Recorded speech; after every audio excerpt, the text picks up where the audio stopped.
Hello, witches! It is Wednesday. It is time for the Witches Movie Coven. So grab your goat. Well, this is my substitute goat for tonight. The one and only Willow is playing Black Phillip because she can. And my name is Patti Negri. I'm one of your hosts. You might know me from The Witching Hour, from Ghost Adventures, from Bathroom Walls Across America.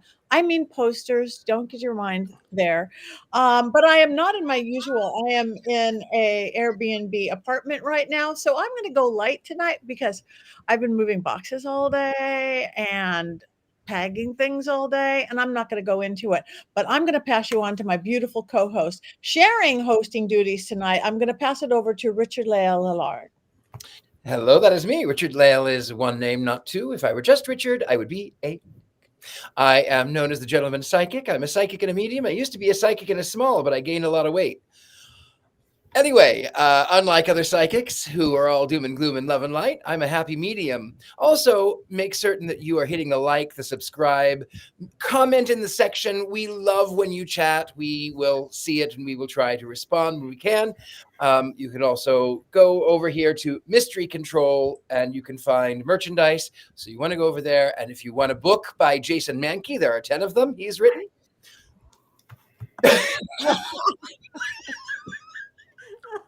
I'm Jason Mankey. I may or may not have written 10 books. Glad to be back.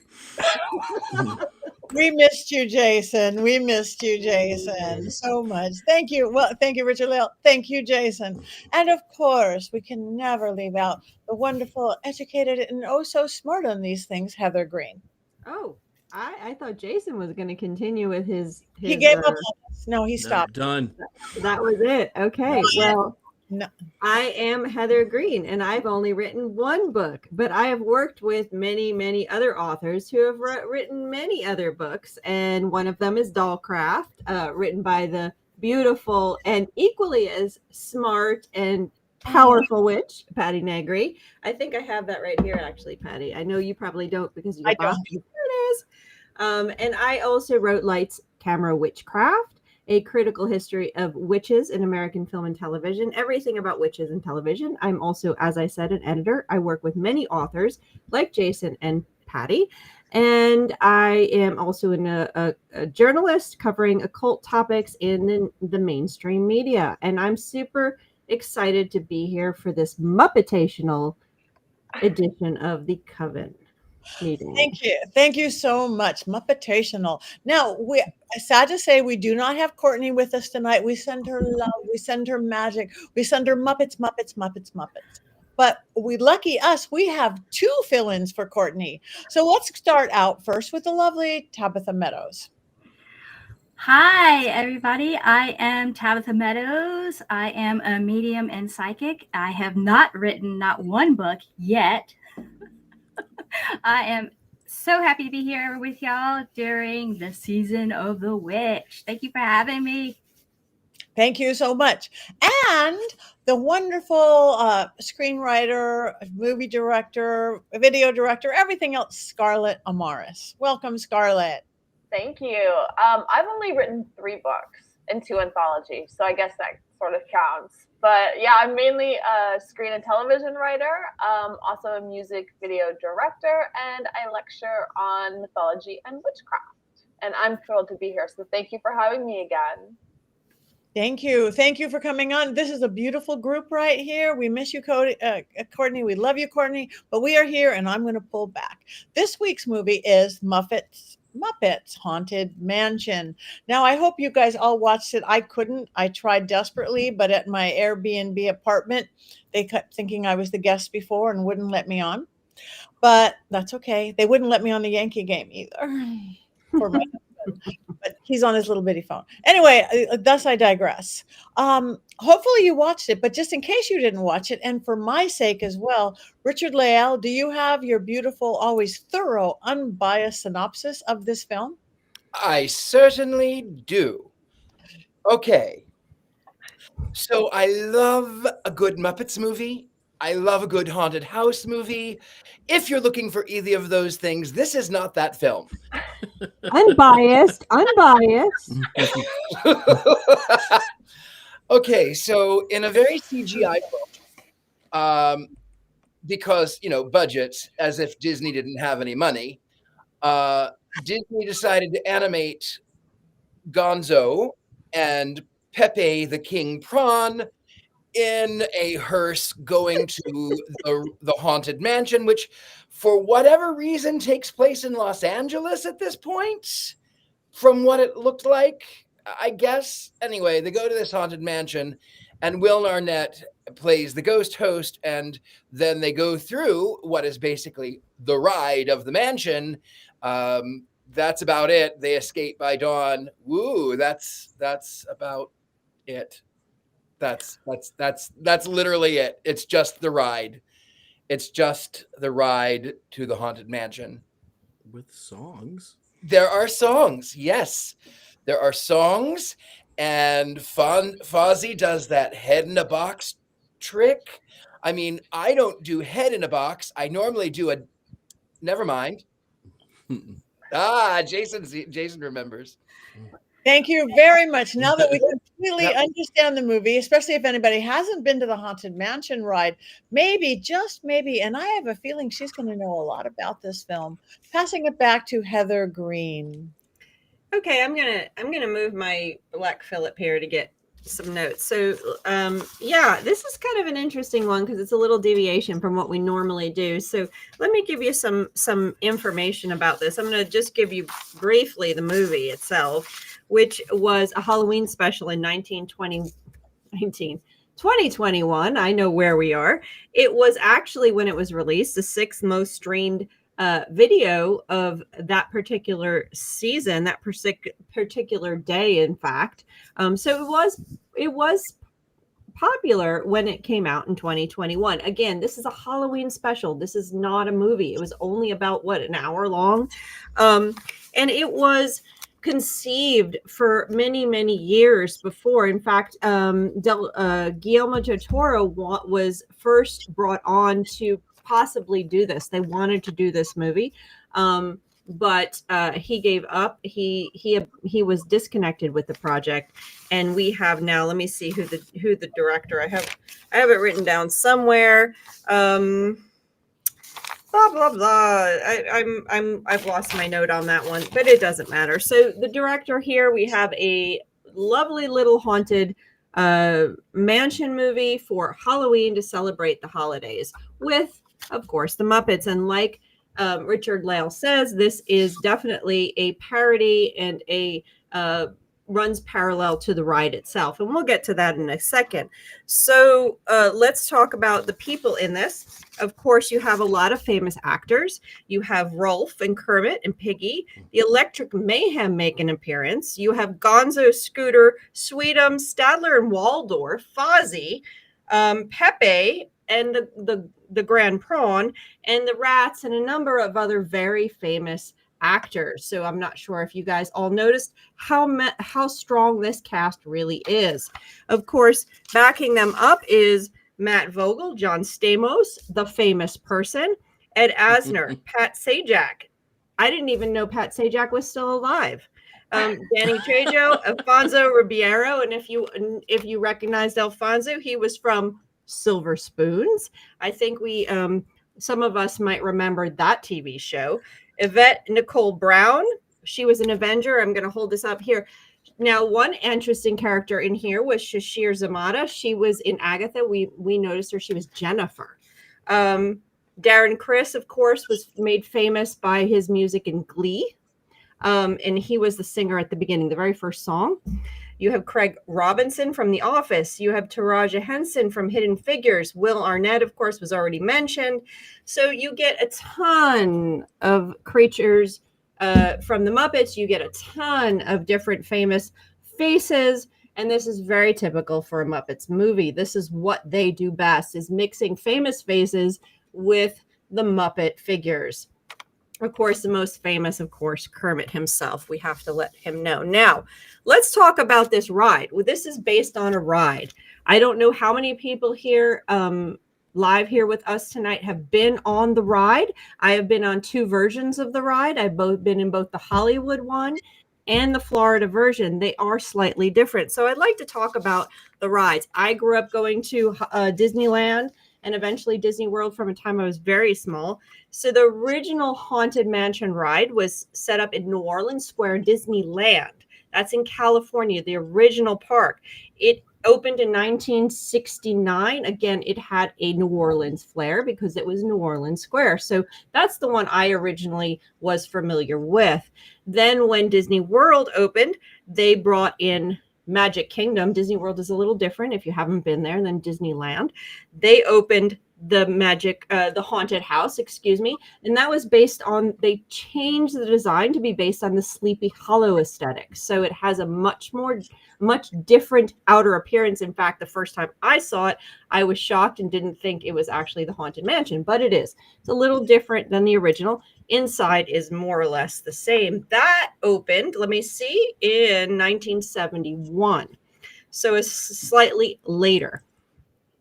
Then, of course, you have one in the next one was opened in Disney Tokyo. And that one is a slightly different, more based on Florida, but that opened in 1983. And they say, when I was researching it, because I haven't been to that one yet, it has a Dutch Gothic feel, but is more based on Florida. I bet Richard-Lael might be able to tell us exactly what that might mean. Paris opened in 1993, and they did a Phantom Manor. Slightly different, but still there. And then in Hong Kong, Disneyland opened another one. It doesn't have the track ride. It just does a walkthrough. And that one opened in 2013. Very, very different. Has a Chinese spirit. So there's slightly different, but they're popular enough that this ride has perpetuated. And if you have been on the ride, you can see that this movie actually uses language from the ride, actually uses visuals from the ride. The whole opening where they walk in and he says that the paintings are stretching and how are you going to get out? That's directly from the ride. If you've ever been in the ride, there you go. Those are paintings actually in the ride. And when you get into that elevator, the paintings actually do expand. It is a parody of that experience right there. And if you've been on the ride, they are actually mocking it. So that's that. So now let's talk a little bit more about this Haunted Mansion. So the Haunted Mansion is such a popular ride and such an icon of the Disneyland parks that this is not actually the first movie based on the Haunted Mansion. So, wow, like a ride in a park has created enough cultural fodder to produce other movies. The first one being in 2003 was a movie called The Haunted Mansion with Eddie Murphy. I'm not sure if anybody has seen it, but apparently has a cult following. It was very popular. I have not seen it. It also had Wallace Shawn in. If you don't know Wallace Shawn, he was in Princess Bride. Inconceivable. Thank you. That's what I was going to say. He is brilliant in that movie. And he is in the 2003 Haunted Mansion movie with Eddie Murphy. Although it was not necessarily an award-winning movie and it got a cult following, it has made enough money for them to do a remake of the Haunted Mansion movie. Surprise, surprise, in 2023. That's the 2003. They remade the movie with Jared Leto, Lakeith Stanfield, Owen Wilson. I'm reading off the names. It was directed by Justin Simeon. And I'm sorry, that was the one that was actually Del Toro was going to be part of, not this one. I'm sorry. I made a mistake on which one he was part of. So they remade the movie. So this is 3 movies based on Disney's ride. So that tells you that everybody must tomorrow buy tickets to Disneyland and go on this ride because it's produced 3 movies. It must be really that good. Just kidding. I have stories I could possibly tell later about my experiences on this ride because I've got a couple cute stories. Now, what is this? This is a Halloween special. So I think this is a kind of a neat time to just for us to think back about other Halloween specials. The Muppets have done other ones. Halloween specials have been happening since silent era. You have silent although Halloween wasn't celebrated at the early part of the 20th century the way we do now, it's kind of evolved. But you did have Betty Boop Halloween specials. You did have Felix the Cat Halloween specials. And most of the witch representations that happened in cartoons at the time were Halloween specials with pumpkins and dancing skeletons and whatnot. Disney did ones early before they started doing even their feature films. Now, we all have our favorites, and some of them, I'm just going to name a few Halloween specials off. Maybe that'll trigger some good memories for you guys, and you guys can share your favorite Halloween specials that have happened over the years. Of course, probably the most nostalgic for people of my generation would be, of course, the Great Pumpkin Charlie Brown. That one is actually airing right now. I just saw it, and you can watch it. Of course, that was a standby. You always watch that movie at this time. You had an interesting one from the 70s, the Halloween that almost wasn't.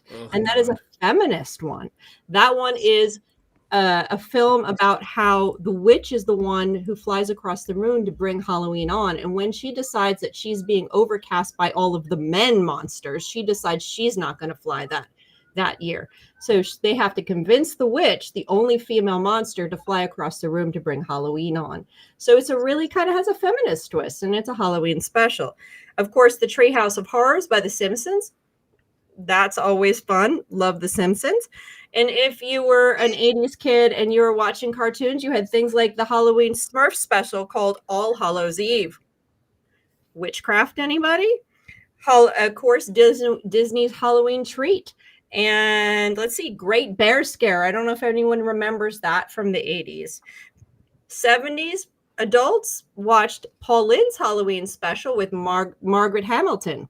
Kind of fun. And I think that's all the ones I have on my list. Of course, there was a lot of the cartoons would do Halloween specials in the 70s, 80s, 90s. You'd always have some kind of twist on the cartoon with a pumpkin and a witch. And a lot of the witchcraft cartoons and a lot of the witchcraft stuff we see are ones that were just simply Halloween specials. So I don't know. Does anybody have any Halloween specials that they want to share? Scared Shrekless is very good. All of the Shrek holiday specials, for some reason or another, turned out really well. And they're only 22 minutes long. So if you don't like them, they're done very quickly. I always loved the Monster Mash. That was always shown around Halloween. I don't think it's I liked Will Vinton's Claymation Halloween, and then the 1970, I think it was 74, Halloween with the Addams Family. Of course, when Jason imitates me, he's gonna bring up the Addams Family every time. Oh, I can't wait. I cannot wait for your next night off. You're doomed, Richard-Lael. Yeah. Plans are percolating. I'm even going to grow a mustache, but we won't get into that tonight. Shave your head, but don't shave your head. I like the Legend of Sleepy Hollow. Mm-hmm. There was a Garfield one that often aired after Peanuts things, or after It's the Great Pumpkin, Charlie Brown. It was so scary, they pulled it off the air, which is why you can't find it anymore. It was a little too intense for kids. Scary Garfield? Yeah. I know. Isn't that hard to believe? I mean, usually it's just about overeating lasagna and how much he hates Mondays. Now, Jason, you remember the Super Friends cartoon? I know you and I are of the same age. You remember the Super Friends cartoon? Oh, yes. They had a special Halloween episode of that one, in fact. And I can't remember the name of it right now, but it's in my book. It's in the list of my books. I have to look it up. But they actually had one too.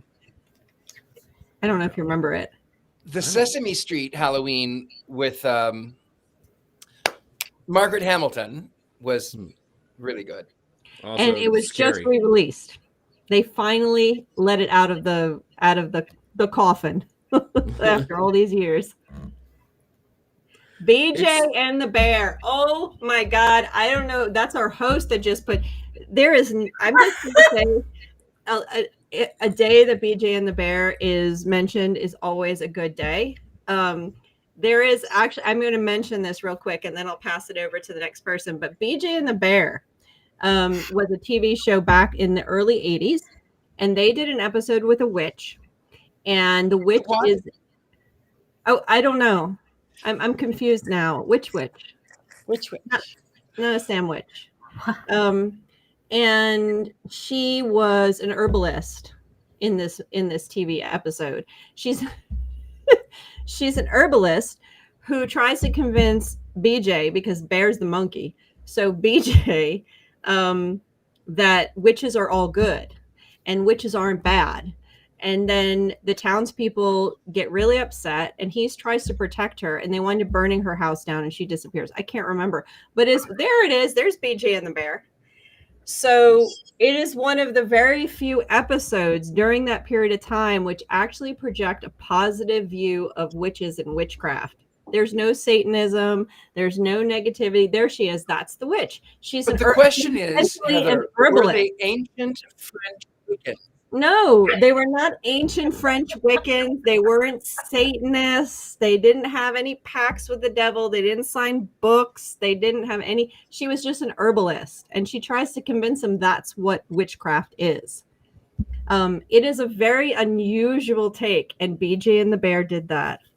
And that lady turns up again on the cover of Scott Cunningham's The Truth About Witchcraft Today, holding a clutch. If you've ever seen the original cover to that book, with the black suit, the blazer, and the yes, I've got Patti knows it. The redo. That's the redone cover, isn't it? That's the redone. This was like the 80s. Yeah, that was the 80s. Was that the first cover? Okay. Yeah. I thought it was the redo.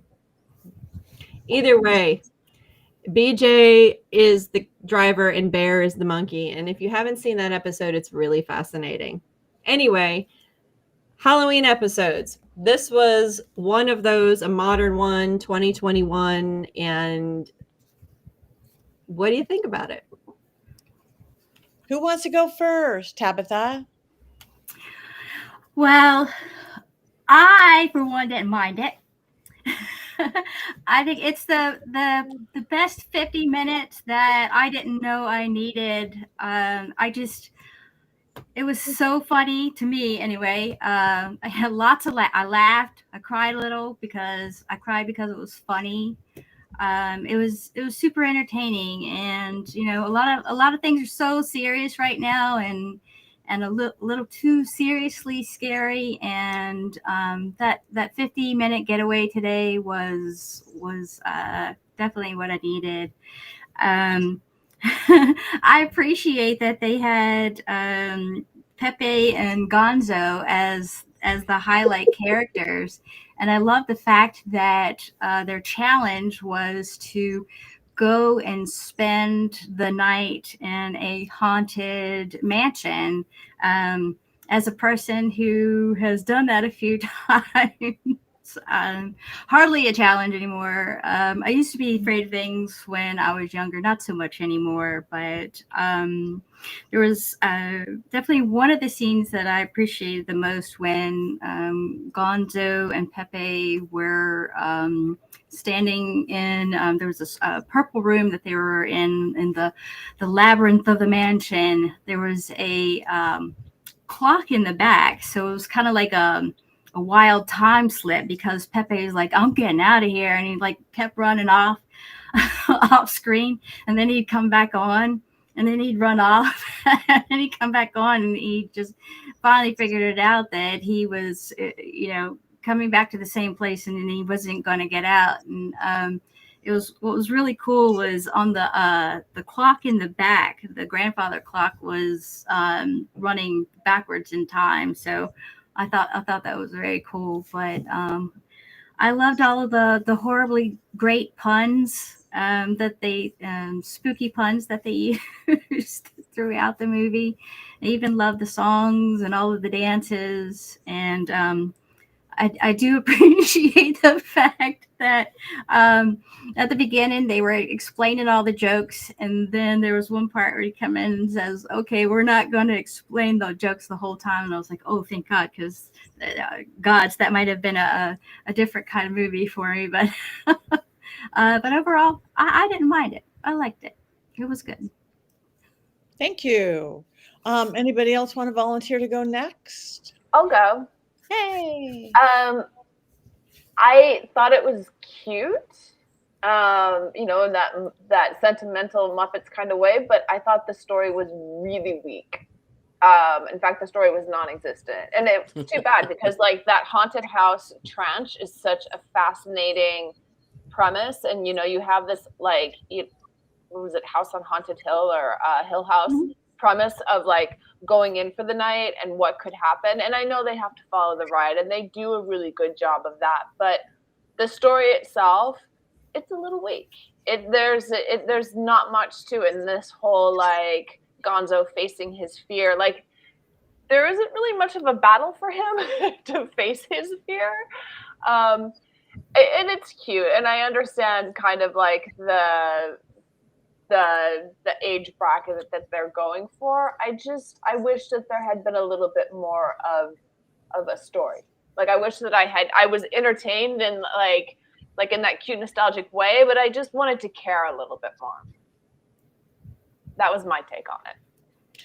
Well, do you think just because it's the Haunted Mansion, they have to completely follow the ride? I mean, well, reality takes like, yeah, I kind of wish that they had deviated maybe just a little. I mean, they did. You could see where it was like, oh, here's the moral of the story, which is Gonzo's going to face his fears, and like his fear is really not that big of a deal, and you know, and then he's going to be able to face his friends and blah blah blah. But yeah, I wish it had deviated slightly. I just like wish that there was a little bit more of the story. Although I did really love the end when he had the phantom hitchhikers with him. Because when I was a kid on that ride, when you would sit on the ride and you'd look over and you'd see the phantom hitchhikers like sitting on your lap, I would like lose my mind. So just that little like coda on the end, I thought was really cute. Like that was really fun.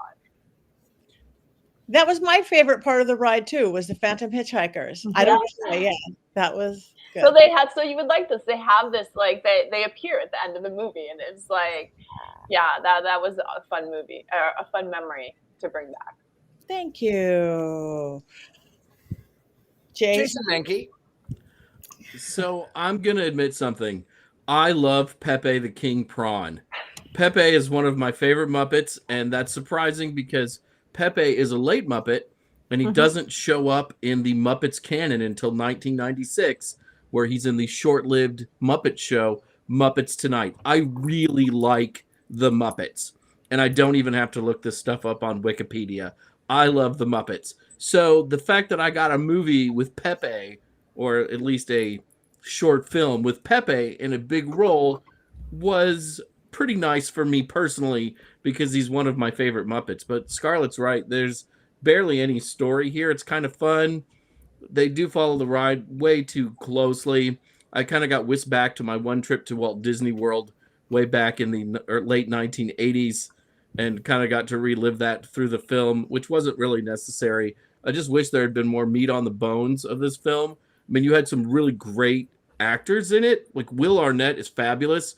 They don't really explore the fact that he's the dead magician from 100 years ago very much. It's just sort of a shrug your shoulders at the end of things. Yvette Nicole Brown, who was on Community, and I love in everything she's ever been in. She's on screen for 3 minutes, driving Gonzo and Pepe to and from the mansion. I mean, John Stamos, barely is on screen. There's so much more they could have done with some of these actors, and they could have fleshed the whole thing out. But it's a fun little trifling time, and you get to spend some time with the greatest puppet prawn ever created in Pepe, and the only one, sure, but still the greatest. Thank you. I'm almost feeling like I saw the film. Who wants to go next? I'll go next. Yes, please. I will go next. I love the concept of the Haunted Mansion, and to Heather Green's context of what architecture styles. So the original Haunted Mansion, even though it's in New Orleans Square, if memory serves, the house was actually in South Carolina. It's plantation style. It's been demolished a long time ago, but it was patterned after that. The Dutch one in Florida is actually there's two things about the Dutch one. There's the Dutch influence with part of the the facade, but it's also slightly based off of the Harry Packer Mansion in Pennsylvania, which is Second Empire. It has sort of a weird tower off to the side. The French one, the Euro Disney, is Second Empire, which is like the Bates Mansion, the Addams Family Mansion, typical scary haunted house. I don't remember the ones in is it China?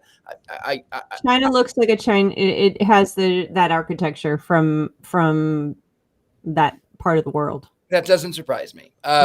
So as far as the architecture goes, love architecture.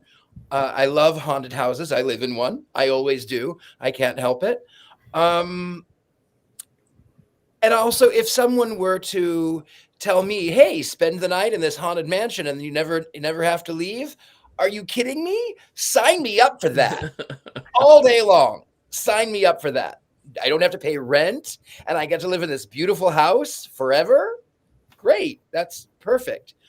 There was no meat on the bones at all. What I will say, though, is that I did not like Will Arnett, because I was on many times, like 6 times, I did background for Arrested Development. And on this particular time, I was fairly new to Los Angeles. And we had filmed a scene at a nightclub in Hollywood, and Will Arnett was playing, of course, the magician. And there was this pigeon on a plate that he had to appear, and he was afraid to handle the pigeon because of germs. Like, I'm sure the pigeon is not dirty. Anyway, so we go to our cars, and David Cross comes out and he says, he's walking with Will. And he says, "You are so lovely. You were so professional. I so appreciate you. You really did a great job. Thank you so much." And then, of course, I worked with David Cross several times. But Will Arnett goes,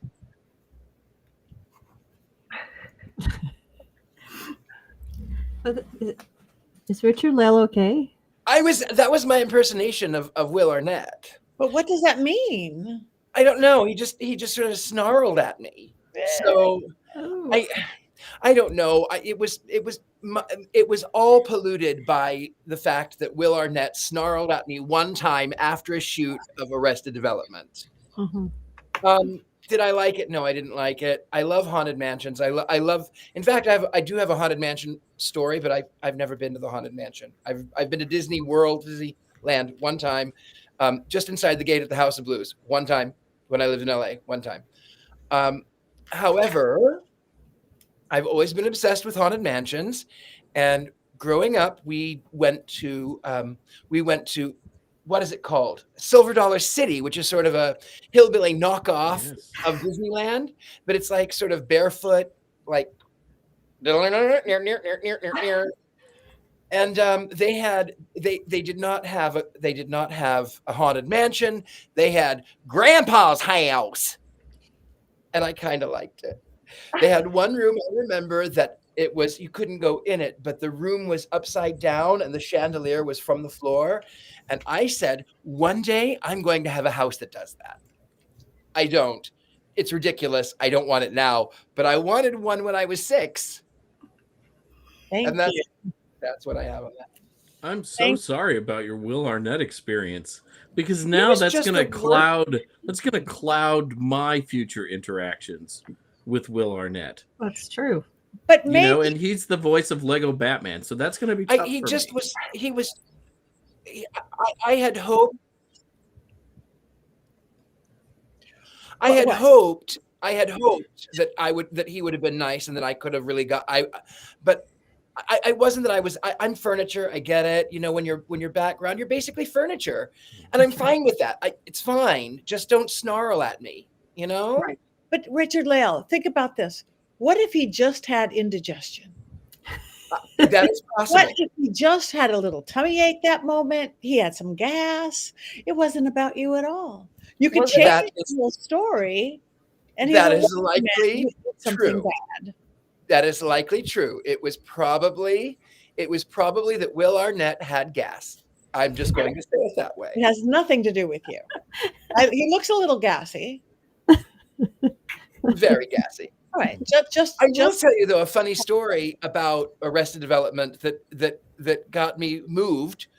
So we were my friend and I, Melissa and I were called in to do background, and they were doing the Cinco de Cuatro, which was the episode where they didn't want to have Cinco de Mayo, so they had the Cinco de Cuatro, and we were down in Long Beach, and they put us together, Melissa and I, and we're together, and I turn around, and 6 feet from me is Liza Minnelli, and I go,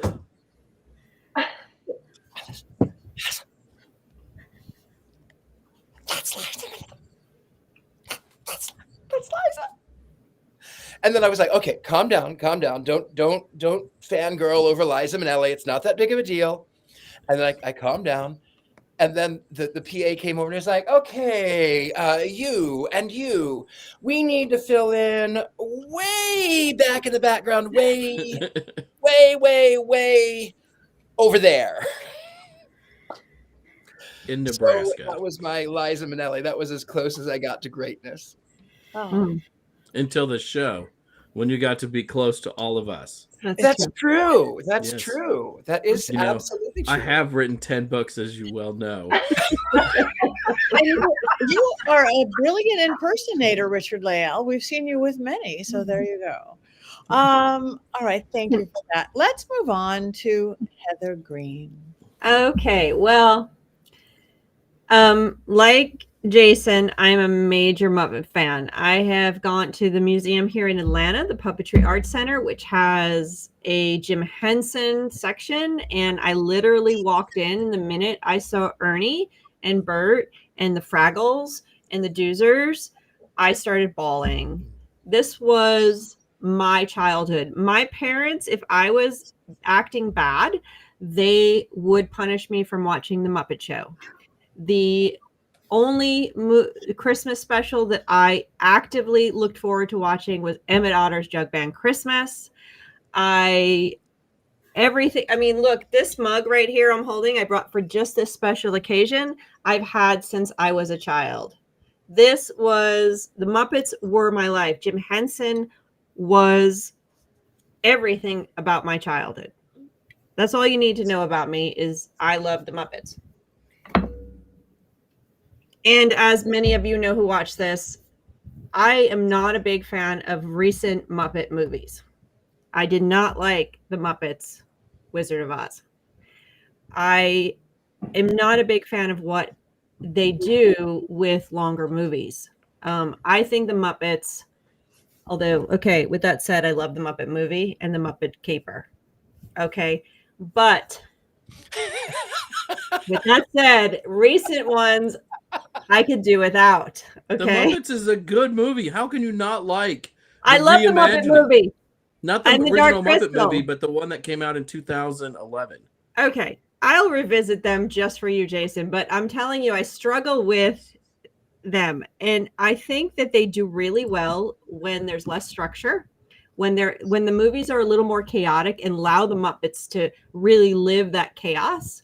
I do agree that they stuck to the. I dreaded watching this one, honestly, and I do agree that they stuck to the actual ride a little bit too closely, but I think it lended itself to some degree to the fun and frivolity and the chaos that the Muppets really embody. So this was more like, for me, I began to not care. I actually literally have no idea what the plot was. And all I did was just enjoy watching the Muppets do their chaos. And that to me was fun. And I laughed. That scene that just showed up there, the actual bride scene, was my favorite.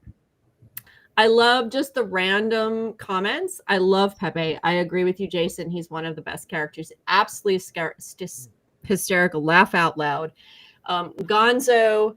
All of them. I went to when I went to sleepaway camp when I was 9 years old, to make me feel better, because I was going 8 weeks to a sleepaway camp by myself, no friends or anything. My parents sent me.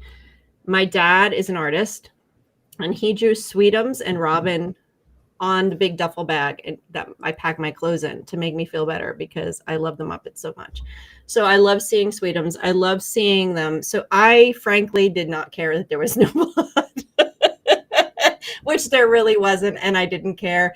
I thought the music was fun. I thought watching the characters do their bizarrity things and just trample around was fun. I thought the throwbacks to the ride just brought back so many memories that I just had fun with it. And I literally don't care if there's a story. So I was okay with this one. I didn't mind it, like Tabitha said. It was just kind of you dive into the chaos and enjoy what it is, and then you move on. It was an hour. Now, if it had been 2 hours and it had been tried to be a movie, I would have had issues. And so I'm going to share a cute little story about the Haunted Mansion before I move on. As I said, the Haunted Mansion, I've been going to Disneyland and Disney World since I was very small. We went every year when we visited LA, my family there. I've been to the Disney World in California. So I have so many memories, so many stories, watching us duck down when the hitchhiker is the same as you guys. You get to that point and you're just like, oh my God, no, is it there, Mommy? Tell me, is it there? But when I took my sons, and they were pretty small, maybe 4 and 6, to the Haunted Mansion in Florida, we went, and I was so excited because I'm like sharing this great ride. We stood in line and we got in there, and as soon as we got into the elevator part and the things start stretching and the spooky thing, both of them just were horrified, terrified. And I was with the older one holding his hand. He was probably 6.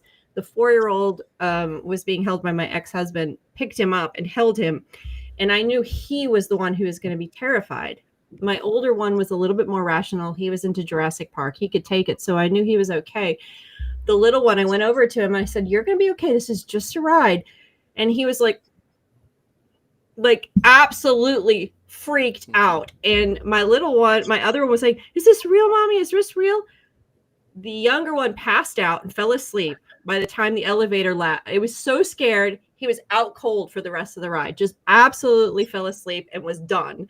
And then the 6-year-old, I had to he was so scared. He was clinging to me. I had to talk to him through the whole ride. This is not real. See, there's electric wires over there and there's cameras. And everybody that was in front of me and behind me was so angry because I was ruining the ride. Yes. But he was so scared.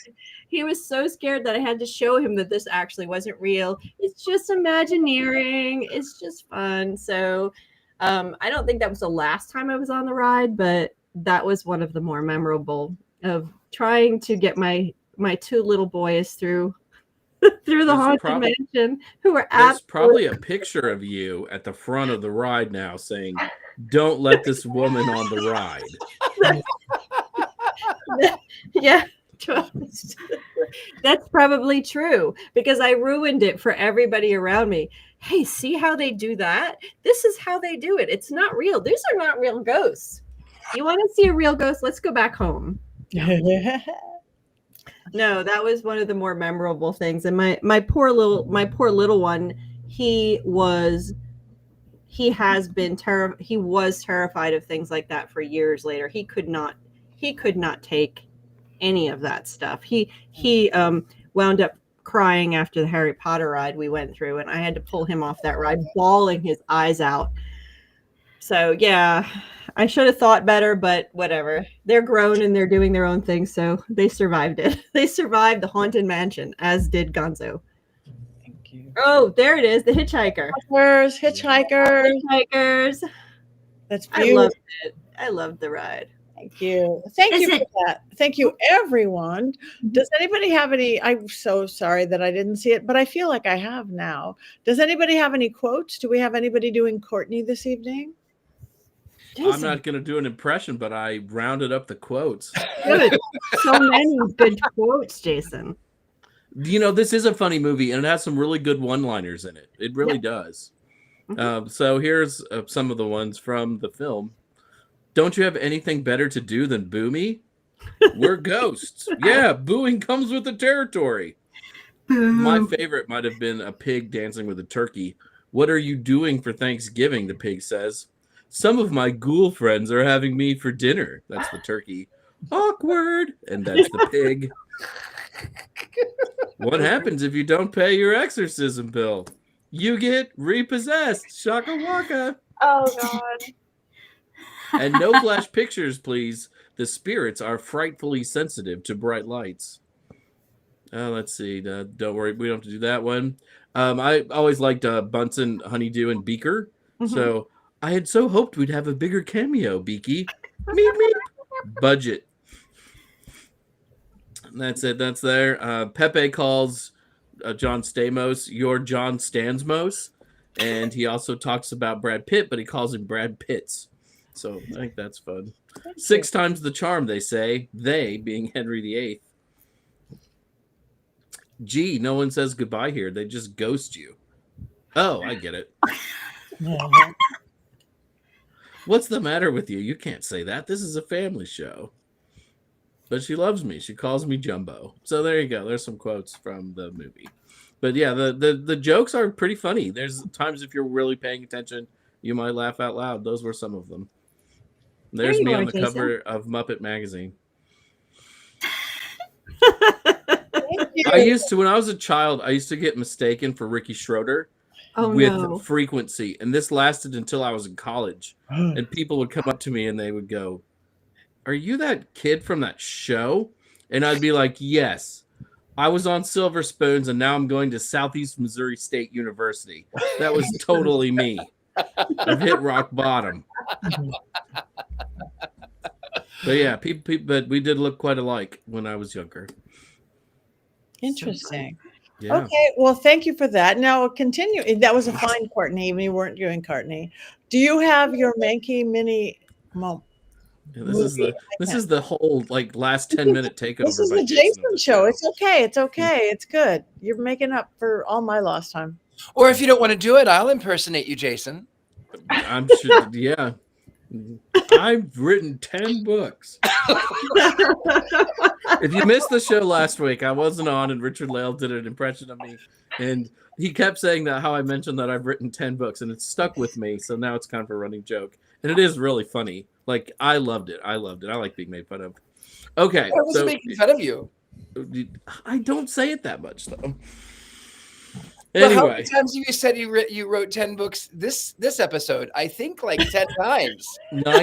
97 tonight, I think. We're just actually going to rename the episode Jason Wrote 10 Books. I think that's what we're going to call it. Yeah. Maybe the whole podcast. Yeah. Plus, I edited an anthology, so, almost 11. All right. Or a t-shirt quote. All right. Here's the other thing. So when I do these little Mankey moment things, they are very raw and unfiltered. I like to be honest with everybody. I have slagged on films that nearly everyone loves, especially in this coven, and I do it with no fear. For example, I'm not wild about The Princess Bride and admitted as much. I nearly fell asleep through the long slog that is the middle third of Wicked and dealt with the rest of the coven's absolute horror that I could possibly say such a thing. American Horror Story Coven is not the witchcraft masterpiece people think it is. Instead, it's an absolute mess of a television show whose good ideas are lost in a sea of bad writing and quickly forgotten plot points. Hereditary is neither frightening nor smart, and I absolutely hate it. Beloved classics such as Hocus Pocus and next week's Practical Magic have serious script problems that most people overlook simply so they can say, "Oh, Bette Midler," and "Look, there's Nicole Kidman, the woman from the AMC commercials." Despite my commitment to truth, justice, and the witchcraft way, there are lines, though, that I just won't cross, and one of those lines is going after the Muppets. I love the Muppets. I love every incarnation of the Muppets. I have watched the Muppets on TV, capturing bits of Sesame Street on rabbit ear antennas. I have watched the greatest Christmas special of all time, Emmett Otter's Jug Band Christmas, on a fledgling technology now mostly forgotten, known as cable TV. I saw the original Muppet movie at a drive-in movie theater and even spent time with the Muppets when they were magically transformed into cartoon babies in the mid-'80s. I even read the short-lived Muppet magazine for a time. As an adult, I stuck with the Muppets at the multiplex despite lessening returns. I will never abandon the felt overlords of my heart, nor will I make fun of them. Such is my commitment to them. Sure, the Muppets can be perplexing at times. Scooter's sister Skeeter was a key cog in the world that was Muppet Babies, yet no one has mentioned her since that show. What happened to Skeeter? Was she abducted? Was there a tragic accident at the daycare? Why the silence? Release the Skeeter files now. But even that irritant will not lead me down a road that encourages making fun of the Muppets. What would a child of Miss Piggy and Kermit the Frog look like? I choose not to contemplate such horrors. Instead, I revel in the joy that comes from watching creatures made of felt sing, dance, tell corny jokes, and interact with human beings. In a world of too much AI and CGI, the Muppets are a throwback to human ingenuity and, for me personally, my childhood. May they live forever. Blessed be, O sacred Muppets. Blessed be. Yay. And Jim Henson was a great person who was very innovative with his spirituality, which you see in Dark Crystal. And I actually asked his brother Brian that at a Dragon Con, and specifically about that. And he's very innovative and very open-minded, which reflects a lot of what we see in witchcraft and paganism. So yes, blessed be. That was one of your sweetest ever, Jason. That is so sweet. Babies. There are moments. There are moments of sweetness. There are moments. Mixed with all Okay. of the causticness. So now we want you guys in the chat room, because you've been very active and we appreciate that. Wands up or wands down? Where's Muppets my Haunted wand? Mansion. I can't believe you make me have to vote on this one. It's always a question with you, Richard-Lael. You never know where he's gonna go. Like No, he you can never trash know. the movie the whole time, and then it's like, wands up. It's a mystery. You know what? I have to say, when I was a kid, I had the biggest crush on both Miss Piggy and Kermit. And the fact that, I'm going to put it wands up, the fact that they were both in drag for this film, I mean, It's nice. Wands up. It's not the first time they've done drag. I know. That's what I'm saying. Both Piggy was dressed as Kermit was dressed as Piggy. Are you kidding me? It's like the best world. It's like everything that I wanted when I was a kid. I wanted to date Miss Piggy, but I also was in love with Kermit. Oh, so we've got, looks like almost every up, almost up. Jason, you're not all the way up, but you're so close to it, I'm right? so close. So close. I just need a little Muppet Viagra and I could get there, but it's not their strongest outing, but it's not a bad outing. And It's so, not Muppet Treasure Island. and so Scarlet, even though it had no plot line, you've got enough. You know what? I think for the nostalgia and the funness, I can see it. Yeah, I think it would have been a big wands up had it had a better plot, but it's fine for what it was. Okay, so Nothing could be the Muppet movie. Nothing is going to be as good as the Muppet movie. Sorry. Yeah, That's that's true. Absolutely. so we've got Colin wands up and Mickey wands up and Oceana's up, wands halfway up from Kevin, wand up for the Muppets, wands up. Mega was this wand Viagra. Never heard of it. Oh, BJ and the Bear. BJ and the Bear. So we have a pretty almost unanimous. I'm not voting because I didn't watch it. I brought my cord, plugs up, plugs down, but I didn't see it. But Courtney watched it and she already voted and she said it was up. So because Courtney voted up, I'm going to counterbalance hers and point mine down. So his up wand has gone down. So what are we watching next week, everybody? Oh, wait. You say Patti Negri. It's my birthday week. We are watching Practical Magic. And yes, maybe it had some flaws here and there, Jason Mankey, just one or two. And yes, you've probably all seen it several times. Mm-hmm. But yes, it is my birthday movie. And yes, there's a new one coming out. So it is time for all of us to watch the original. So everybody watch Practical Magic and come back and help me celebrate my birthday next week. I will be awake. I will be alive. I apologize. I went from the biggest, amazing, insane, middle of nowhere, Rock Island, Illinois weekend where I vended all day and then did investigations filming all night. And then I would vend all day the next day and did midnight till 2 a.m. seance. And then I got up at 3 a.m. to fly. And then I came home to pack my house up. And I don't usually get into my personal woes, but I'm woeful. I'm woeful. So I will be alive next week. Happy birthday, Patti, just in case I don't make it. Thank you, Kelvin. In case I don't make it through, never have your house termite tinted when you live in it and you haven't taken anything out of the house in 20 years. Just saying. Just saying. Are you going to do midnight margaritas next week? Yeah. Yes. We could. We have to. Please, please, please, for my birthday, all I want is midnight margaritas. Okay. You got it. Just for you. Thank you. Thank you. Yeah, thank you for that, Scarlet. Okay, so Practical Magic. I don't even know what year that film is from. 1999. 99. Okay. Oh, and we're going to party like it's 1999. All right. Does anybody have anything coming up that they want to talk about? We have a couple minutes left. Thank you, Ryan. Remember to breathe. Oh God, I can't. Sure, I will go. I'm going to be at Conjuration in Atlanta. It's a pop culture mixed magic sort of conference. And I'm going to be there along with a couple of my authors, which is going to be really fun. We're doing workshops on the elements, haunted dolls, and puppets. So we're going to be doing that.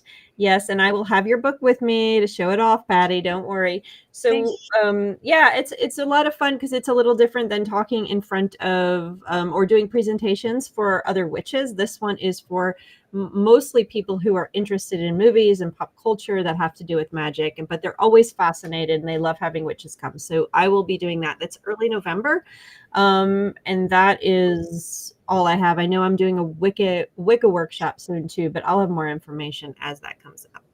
Thank you. Jason. Oh, who was talking first? Sorry. I'm not doing anything until November. I'm just going to be home celebrating Samhain, but I'll be in Vegas the weekend before Thanksgiving for an event there. And embarrassingly, the name escapes me. I didn't have time to look it up. I was on the spot. Thank you. Scarlet. I'm going to be hosting the real life scary stories at the Crooked Path on the 18th, which is going to be a lot of fun. We've got actual practitioners telling their most terrifying stories. And I think we're also partnering with Tell Me Your Ghost Story podcast. So I'm looking forward to that. I've actually read through the stories and I think it's going to be a lot of fun. We're going to set it all very dramatically and all the dramatic lighting. You know, and that store is so haunted. So I think it's going to be a really fun night. I'm looking forward to it. Oh, that sounds fabulous. I will be there in spirit because I will be in Kentucky. But Richard-Lael. I am the Gentleman Psychic, where all gentlemen psychics are sold all across the medias and socials. I will be hosting, it was moved from the 10th until the 2nd of November. So I will be hosting a tea and seance here in my home. You can message me for details. Anyway, other than that, I'll be doing seances as well. You can come to my home and get readings. I'm here in New Orleans. That's kind of it. Thank you. Tabitha?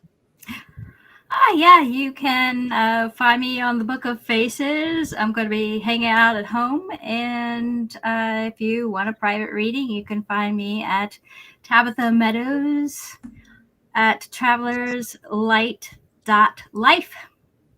Thank you very much. Thank you. If I survive, this weekend I'm actually doing a seance at the Levy House in Oxnard, California.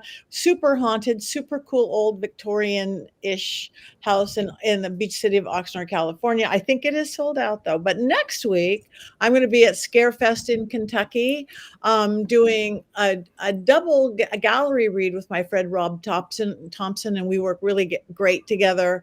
He's from Ghost Finders, which we've done a few episodes together.